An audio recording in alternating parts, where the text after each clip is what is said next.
तो अगेन 2014 के क्वेश्चन की अगर हम बात करें, इसमें बोला जाए particle is moving such that its position coordinates are given like this, then average velocity vector from t equal to t 0 से t इक्वल टू 5 सेकंड्स। ठीक है, तो वीडियो को पॉज करें, क्वेश्चन को ट्राई करें and then see the solution. तो जरा देखिए average velocity vector. Average velocity vector क्या होता है? बेसिकली आप बोलते हो एवरेज वेलोसिटी अगर हम बात करें तो होता है v average is equal to displacement upon time. तो t इक्वल टू 0 से t इक्वल टू 5 की बातें कर रहे हैं, तो t इक्वल टू 0 पे जो पोजीशन दे रखी थी वो कितनी दे रखी है? वो दे रखी है 2, 3, और जो t इक्वल टू 5 पे दे रखी है दैट इज 13, 14। 13, 14। अगर मैं पोजीशन वेक्टर लिखना चाहूं, इसको इनिशियल पोजीशन वेक्टर लिख दूंगा, that is 2i cap plus 3j cap, और इसको लिखना चाहूं आर फाइनल पोजीशन कितनी है? 13i cap plus 14j cap. Sir अगर मुझे वेलोसिटी निकालना है, average velocity that is equal to r final minus r initial upon time कितना? 5 माइनस 0 दैट इज 5। ठीक है, तो दैट इज इक्वल टू आप बोलोगे कि सर फाइनल माइनस देखिए 13 minus 2 is 11i cap, 14 minus 3 is 11j cap upon 5। तो अगर मैं बोलूं this is my average velocity vector, अगर कोई मुझसे पूछे इसका मैग्नीट्यूड कितना है तो मैग्नीट्यूड बता सकते हैं, बट हमसे जो पूछा गया है वो डायरेक्टली क्या पूछा गया है? वेलोसिटी वेक्टर पूछा गया है, तो this is your correct answer.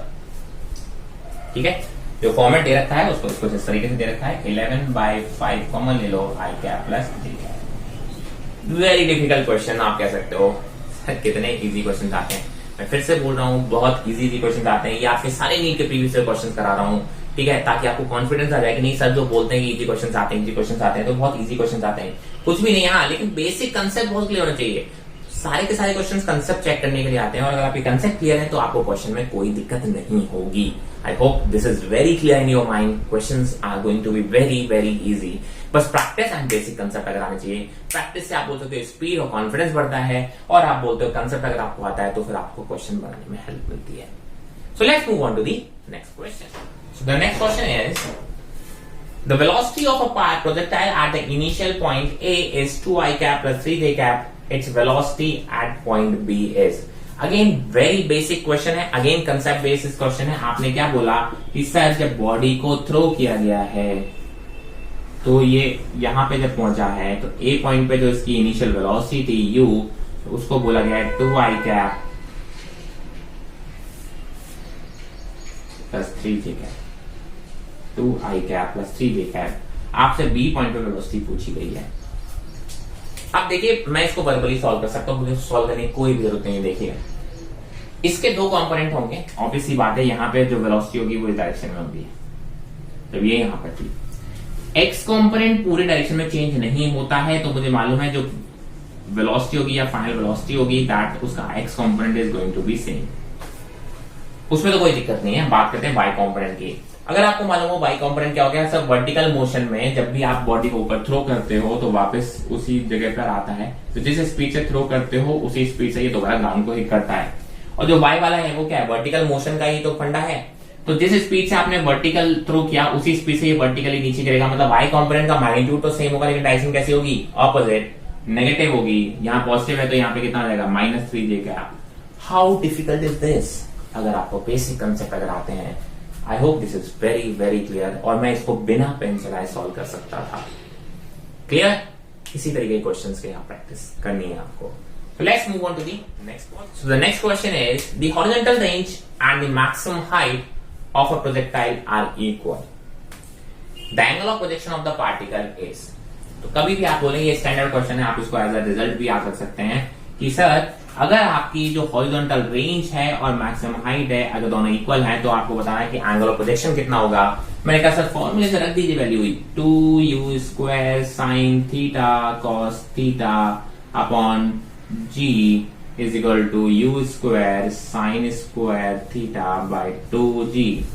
g से g कैंसिल, u² से u² कैंसिल, एक sin थीटा से sin थीटा कैंसिल।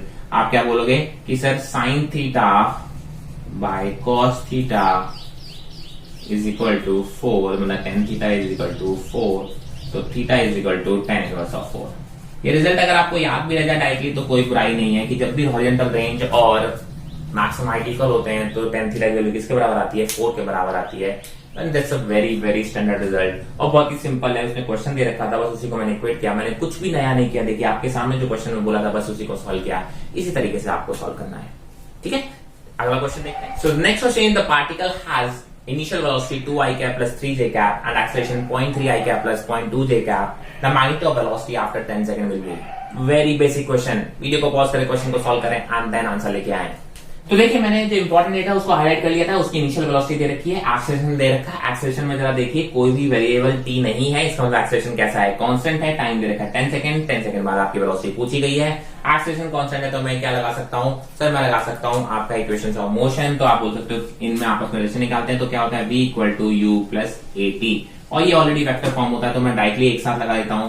मैंने कहा v मुझे फाइंड आउट करनी है, u की वैल्यू कितनी है 2i cap plus 3j cap plus acceleration कितना है 0.3 I cap plus 0.2 j cap और टाइम की वैल्यू कितनी है 10। सॉल्व करेंगे तो देखिए 2i cap plus 3j cap plus 10 into 0.3 is 3i cap plus 2j cap. So basically 3 plus 2 5i cap plus 5j cap is the velocity vector, आप बोल सकते हो। ठीक है, ये वेक्टर फॉर्म में है। इसका मैग्नीट्यूड पूछा है सर, इसका मैग्नीट्यूड निकालना आता है under root of 5 square plus 5 square and that will be 5। ठीक है, सो कितना टाइम लगा इस क्वेश्चन में? कौन बोलता है सर टाइम लगता है फिजिक्स के क्वेश्चंस में? मैं आपको पिछले 6-7 साल के क्वेश्चन बता के दिखा चुका हूं और मेरे को नहीं लगता है एक आध क्वेश्चन को छोड़ के बाकी किसी भी क्वेश्चन में कुछ खास टाइम लगा हो। और कई क्वेश्चन तो आप डायरेक्टली बिना पेन चलाए भी सॉल्व कर सकते हैं। फिर से बोलूंगा, पेपर बहुत इजी आता है, बस प्रैक्टिस थोड़ी सी आप करते रहिए और बेसिक कंसेप्ट और सारे चैप्टर्स कवर जरूर कर लीजिए। कोई भी चैप्टर छोड़ने की जरूरत नहीं है। हर चैप्टर के जो स्कोरिंग है, ठीक है, एवरी ईयर क्या होता है कि 3-4 क्वेश्चन किसी भी रैंडम चैप्टर से जो अच्छे आ जाते हैं, बाकी सारे जो होते हैं वो सिंपल होते हैं। पता चले कि आपने जो चैप्टर छोड़े हो, 2-3 चैप्टर आपने छोड़ा कि नहीं सर 2-3 चैप्टर छोड़ देते, मैं 160 नहीं मैं 140 में खुश हूं, और पता चले कि उन्हीं 3-4 चैप्टर से बहुत बेसिक क्वेश्चन आ गए और जो आपने प्रिपेयर किए थे उनमें से 2-3 चैप्टर से बहुत टफ क्वेश्चन आ गए, आप फंस जाएंगे। ठीक है, तो पहली बात तो चैप्टर आपको कोई भी छोड़ना नहीं है। कुछ लोग मुझसे पूछते हैं सर चैप्टर इंपॉर्टेंट, मैं कहता हूँ सारे चैप्टर्स इंपॉर्टेंट है। इंपॉर्टेंट क्या होता है? सारे चैप्टर्स इंपॉर्टेंट है, क्वेश्चन सारे चैप्टर से आने वाले हैं। अब आप इंपॉर्टेंट और वो क्या बोलते हो कि सर नॉन इंपॉर्टेंट है? ऐसा कोई चैप्टर है जिससे क्वेश्चन नहीं आते हैं? हर चैप्टर से आते हैं। चैप्टर की आप बोल सकते हो इंपॉर्टेंट, आप बोल सकते हो कि हाँ किसी से ज्यादा क्वेश्चन आ रहे, किसी से कम आ रहे। अरे भाई, तो उसमें टाइम भी आपका कहीं ना कहीं उतना ही लग रहा होगा, कंसेप्ट भी उसमें उतने ज्यादा पढ़ने होंगे ना। मैं बोलूँ एक चैप्टर से 3 क्वेश्चन आ रहे हैं और एक से 2 ही क्वेश्चन आ रहे हैं, तो आप ये देखो ना, वो 3 वाले को आपको एफर्ट भी ज्यादा डालने पड़ेंगे उस चैप्टर को कंप्लीट करने के लिए। कहीं ना कहीं उसमें आप बोलते हो कि एफर्ट ज्यादा है, टाइम ज्यादा लग रहा होगा, तो उससे 3 क्वेश्चन बन रहे होंगे। वही एक छोटा सा चैप्टर है जिससे आप बोलते एक ही क्वेश्चन आ रहा है।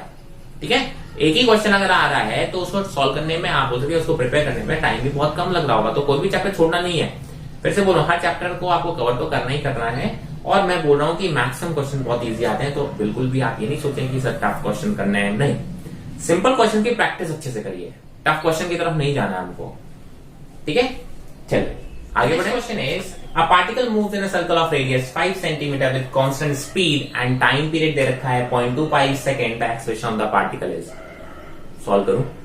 मुझे लगता है इस क्वेश्चन को सॉल्व करने की जरूरत है, बट फिर भी मैं आपको एक बार सॉल्व करके दिखा देता हूं कि सर जो आपको बोला गया है उसने क्या बोला है कि जो रेडियस की वैल्यू दे रखी है वो 5 सेंटीमीटर दे रखी है और स्पीड कांस्टेंट स्पीड दे रखी है और टाइम पीरियड कितना रहेगा 0.25 सेकंड। राइट, तो आप बोल सकते हो टी की वैल्यू दे रखी है 0.25 सेकंड, रेडियस की वैल्यू दे रखी है 5 सेंटीमीटर और स्पीड कैसी दे रखी है कांस्टेंट। मतलब ये कौन सा है? यूनिफॉर्म सर्कुलर मोशन है। लीनियर स्पीड अगर कांस्टेंट हो तो सर कैसा मोशन होता है? आप बोलते हो कि सर यूनिफॉर्म सर्कुलर मोशन होता है। आपसे पूछा गया एक्सेलरेशन ऑफ द पार्टिकल कितना है। एक्सेलरेशन में जो होगा वो होगा सर v²/r बोल दो या फिर ओमेगा स्क्वायर r, या ओमेगा स्क्वायर r बोल दो।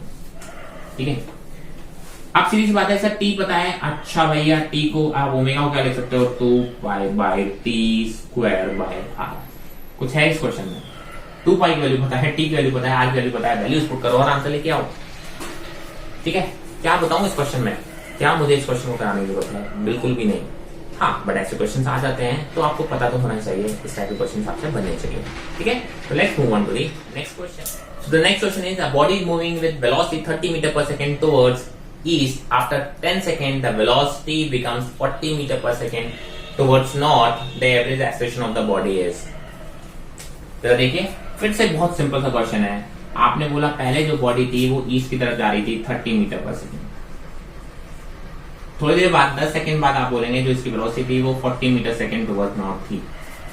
और मुझसे पूछा गया what is the average acceleration, ठीक है, कितने टाइम में? आप उधर 10 सेकंड। टी की वैल्यू कितनी है? 10 सेकंड। आप इनिशियल वेलोसिटी लिख सकते हो 30 आई कैप, फाइनल वेलोसिटी लिख सकते हो 40 जे कैप, ठीक है। एक्सेलरेशन की वैल्यू होगी final velocity minus initial velocity upon time. तो दैट इज इक्वल टू कितना? 40 J cap minus 30 I cap upon 10, that is 4 J cap minus 3 I cap. So this is your average acceleration. This is your average acceleration. और अगर इसका magnitude पूछा जाए तो आप बता सकते हो √4 square plus √3 square, that is 5. So the correct answer is 5 meter per second square.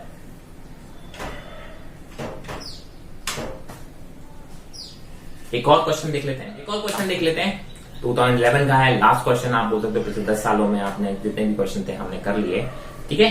तो एक क्वेश्चन क्या बोलता है? A missile is fired for maximum range with an initial velocity of 20 metre per second if G is equal to 10 metre per second square, the range of the missile is. अब इस question में देखिए angle of projection नहीं दे रखा है, ठीक है। आपने क्या बोला कि सर जो इनिशियल स्पीड है वो दे रखी है, कितना दे रखा है? उसने बोला 20 मीटर पर सेकेंड और जी की वैल्यू दे रखी है 10 मीटर पर सेकेंड स्क्वायर।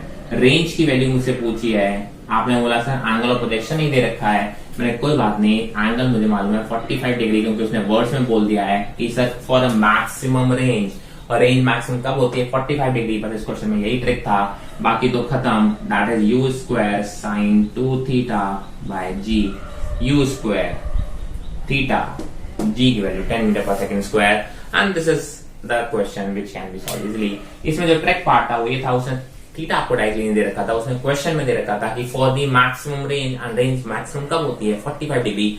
ये चीज आपको क्लिक कर गई तो क्वेश्चन में अब इसी चीज को सोचने लगते हैं। कई बार फॉर्मूला लिखेंगे सर यू तो पता है, जी तो पता है, थीटा पता ही नहीं है, और क्वेश्चन को सोचने में टाइम वेस्ट कर देते हैं। अगर प्रैक्टिस होगी, बार बार आपने ये चीज पढ़ रखी होगी, तो आपको बोलोगे सर क्वेश्चन बहुत इजीली हो जाएगा, उनसे इजी हो जाएगा। और अगर जिनको प्रैक्टिस नहीं होगी तो उनसे बहुत डिफिकल्ट, बहुत टाइम लग जाएगा, और यही आप बोलते हो कि सर मेरी स्पीड से हो गई। तो ये तो कुछ क्वेश्चन थे जो कि आप बोल सकते हो कि सर ये नीट में आए हुए क्वेश्चन थे। अब मैं कुछ ऐसे क्वेश्चन देखना चाहूंगा जो नीट में अभी तक नहीं आए हैं, बट हाँ उनको सॉल्व करना हमें आना चाहिए। जैसे आप बोलते हो रेनमैन प्रॉब्लम हो गया, आप बोलते हो कि रिवर बोर्ड प्रॉब्लम हो गया, ऐसे कुछ प्रॉब्लम्स मैं देखना चाहूंगा। So the question is a swimmer reaches the other bank of the flowing river exactly opposite to the starting point if he was swimming at 2 km/h while maintaining 150 degree with the flow, then time taken by him to cross the river 1 kilometer what is? तो river boat problem है, बहुत simple सा है, figure बना लेंगे तो ये आप बड़े आराम से कर पाएंगे। आपने क्वेश्चन को जरा इंपॉर्टेंट डेटा हाईलाइट किया होगा, तो इंपॉर्टेंट डेटा में तो उसने बोला है कि सर वो एग्जैक्टली ऑपोजिट पॉइंट की तरफ, ठीक है, वो क्या कर रहा है कि सर वो एग्जैक्टली ऑपोजिट पॉइंट पहुंच रहा है। उसने पहले बोला है कि sir swimmer reaches the other bank of the flowing river exactly opposite. तो कौन सा वाला? शॉर्टेस्ट डिस्टेंस वाला है। कौन सा वाला केस है? शॉर्टेस्ट डिस्टेंस वाला है। इसकी जो डी की वैल्यू है वो 1 किलोमीटर दे रखी है, जो इसकी विड्थ दे रखी है वो 1 किलोमीटर दे रखी है। और आपने बोला कि सर जो he was swimming at 2 kilometre per hour, जो आप बोल सकते हो कि यू की वैल्यू दे रखी है 2 किलोमीटर पर आवर। एंगल की बात करें, जिस एंगल पे वो स्विम कर रहा है वो एंगल रिवर फ्लो से, ये रिवर फ्लो है, तो ये एंगल कितना दे रखा है? 150 डिग्री दे रखा है। कौन सा एंगल दे रखा है? 150 डिग्री। तो हमारे मतलब का जो थीटा होता है वो इस परपेंडिकुलर डायरेक्शन से होता है। ये बस यही छोटी छोटी बातें जो आपके इंपॉर्टेंट होती हैं। तो ये एंगल कितना हो जाएगा सर? ये एंगल हो जाएगा 60 डिग्री। क्या हो जाएगा? 60 डिग्री। टाइम मुझसे पूछा गया है तो आप बोलोगे D by you cos theta होता है। कितना होता है? D by you cos theta. D की वैल्यू 1 किलोमीटर, यू की वैल्यू 2 किलोमीटर पर आवर, और कॉस थीटा की वैल्यू कितनी हो गई? Cos 60 is 1/2। तो ये 2 से 2 कैंसिल, दैट इज 1 आवर। ठीक है, वैल्यू कितनी आने वाली है? 1 hour. So 1 hour is the answer. देखिए कितना बेसिक क्वेश्चन है, रिवर बोर्ड प्रॉब्लम है। अगर आपने फिगर बना लिया, क्वेश्चन के बेसिक कंसेप्ट आपको पता है, तो इस टाइप के क्वेश्चन में हमें कभी भी टाइम नहीं लगेगा। ठीक है, सो एक और क्वेश्चन देखते हैं। So the next question is, a bus with a vertical windshield moves horizontally at a speed of 40 km per hour while rain is falling vertically at a speed of 30 km per hour, the angle at which rain drops strike the wind shield, right? तो video को pause करें, question को try करें and then solution को देखें। तो सीधी सी बात है, ये अरेंजमेंट प्रॉब्लम है, हमने इस टाइप की प्रॉब्लम कई सारी कर रखी है। तो आप बोलते हो कि जो बस है या मैन आप बोलते हो जिसको, वो जा रहा है आपका, जिस स्पीड से ट्रेवल कर रहा है वो स्पीड दे रखी है that is 40 kilometre per our. 40 kilometre per our. आप बोलते हो कि जो रेन की स्पीड है वो दे रखी है 30 किलोमीटर पर आवर। ठीक है, मैंने कहा सर आपको वर्टिकल से कितने एंगल पे आप बोलते हो कि उसको फील होगी वो बताना है। तो मैंने कहा velocity of rain with respect to the bus is equal to velocity of rain minus velocity of bus, that is equal to velocity of rain plus minus of velocity of bus. मैंने बहुत सी बातें solve कर लेते हैं। मैंने कहा velocity of rain कुछ इधर था और वेलोसिटी ऑफ बस इधर था, तो आप बोलोगे माइनस ऑफ वेलोसिटी ऑफ बस इधर आ जाएगा, तो इन दोनों का जो रिजल्टेंट आएगा वो ये होगा and this will be the velocity of rain with respect to bus. तो जिस एंगल पे ये फील हो रहा है उसको बोलेंगे tan थीटा। आप बोलोगे ये कितना है सर, ये 30 है, ये कितना है सर, ये 40 है, tan थीटा की वैल्यू तो ये भी 40, तो tan थीटा कितना आ गया, perpendicular upon base that is 40/30 यानी 4/3। और आपको ये स्टैंडर्ड एंगल है, आपको पता होना चाहिए कि सर ये जो एंगल होता है theta that is equal to 53 degree.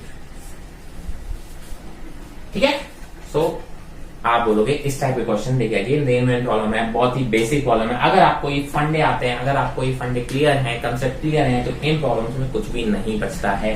Similar problem हमने करी हुई थी, आपने जो थ्योरी पार्ट का रिवीजन किया था उसमें भी किया हुआ है। ठीक है, तो let's move on to the next problem. तो नेक्स्ट प्रॉब्लम क्या बोलता है, an object is release at one bank into a river flowing with speed 5 kilometre per hour. तो जो रिवर की स्पीड दे रखी है वो कितनी दे रखी है, 5 kilometre per hour. Towards east, अगर हम बोलते हैं ईस्ट डायरेक्शन में, इधर की तरफ, air is blowing with speed 5 kilometre per hour towards north. जो एयर है वो नॉर्थ की तरफ जा रहा है विद 5 किलोमीटर पर आवर की स्पीड से। ठीक है भाई, next is the width of the river is 200 metre. तो आप बोलते हो कि सर जो विड्थ दे रखी है वो कितनी दे रखी है, 200 मीटर दे रखी है। Then minimum time taken by the floating object to reach the other bank is, तो हमको टी मिनिमम बताना है। क्या बताना है, टी मिनिमम बताना है। तो सीधी सी बात है, ये रिवर हो गई, ठीक है, ये इसकी विड्थ हो गई डी। आपने बोला कि सर एक जो फ्लोटिंग ऑब्जेक्ट उसको यहां छोड़ दिया, अब उस फ्लोटिंग ऑब्जेक्ट पे एक तो रिवर इसको आगे की तरफ ले जा रही होगी और जो एयर है वो उसको किधर लेके जा रही होगी, इधर की तरफ। उसकी खुद की कोई स्पीड नहीं है, एयर उसको ऊपर की तरफ ले जाने की कोशिश कर रही है और रिवर उसको इधर की तरफ लेके जाने की कोशिश कर रही है। तो आपसे बोला गया है कि सर ये बताइए कि उसको मिनिमम टाइम कितना लगेगा ऑपोजिट एंड पहुंचने में। ऑपोजिट एंड पहुंचने में मतलब कहीं पे भी, यहां कहीं इस पूरी बैंक में पहुंचने में। तो मुझे मालूम है कि जो इसकी वेलोसिटी होगी किसी भी पार्टिकल की, जो भी फ्लोटिंग ऑब्जेक्ट है उसकी जो नेट वेलोसिटी होगी वो इन दोनों का कॉम्बिनेशन है, क्योंकि ये वीआर इसको इधर लेके जाने की कोशिश कर रहा है और एयर इसको इधर की तरफ लेके जाने की कोशिश कर रहा है, तो इसकी जो पार्टिकल की नेट वेलोसिटी होगी वो यही होगी। ठीक है, और वो इसको कहीं इधर लेके जाएगी। अब इसके दो कंपोनेंट है, वीआर हॉरिजॉन्टल मूव करा रहा है और वीए इसको इस डायरेक्शन में मूव करा रहा है। मुझे पूछा गया है कि टाइम कितना लगेगा। मैंने कहा सर टाइम कौन डिसाइड करेगा, सर यहां से यहां जैसे ही अदर बैंक में पहुंच जाएगा आप बोलोगे कि सर ये रुक जाएगा, तो आप बोलोगे यहां से यहां जाने में ये कौन सा कंपोनेंट इसको लेके जा रहा है, ये लेके जा रहा है, तो आप बोलोगे जो टाइम भी लगेगा वो कितना होगा, डिस्टेंस अपॉन स्पीड। डिस्टेंस की वैल्यू दे रखी है 200 मीटर और स्पीड जो देखी है वो ये वाली जो दे रखी है वो that is 5 kilometre per our. कितनी दे रखी है, 5 किलोमीटर पर आवर। आप बोलोगे 5 किलोमीटर पर आवर को अगर मैं या तो इसको एक काम करते हैं किलोमीटर में कन्वर्ट कर लेते हैं। जरा देखिए ऑप्शंस आपको आर में दे रखे हैं, किस में दे रखे हैं, द ऑप्शन है सेकंड में, तो क्यों ना इसको हम किलोमीटर पर सेकंड में, मीटर पर सेकंड में कन्वर्ट करेंगे। तो मीटर पर सेकंड में अगर हम कन्वर्ट करेंगे तो क्या हो, किलोमीटर को हम बोलेंगे 1000 और आर को बोलेंगे 3600 सेकेंड्स। 0000 आप बोलोगे 5 और 18। मैंने करके दिखा दिया, मुझे मालूम था ये 5 इंटू 5/18 आता है, बट आप भूल जाए तो ऐसे कर सकते हैं। ठीक है, तो 25/18 आप कह सकते हो। स्पीड की वैल्यू कितनी है, 25/18। ठीक है, सॉल्व कर लें, ये आएगा आपका आंसर 8 और 18।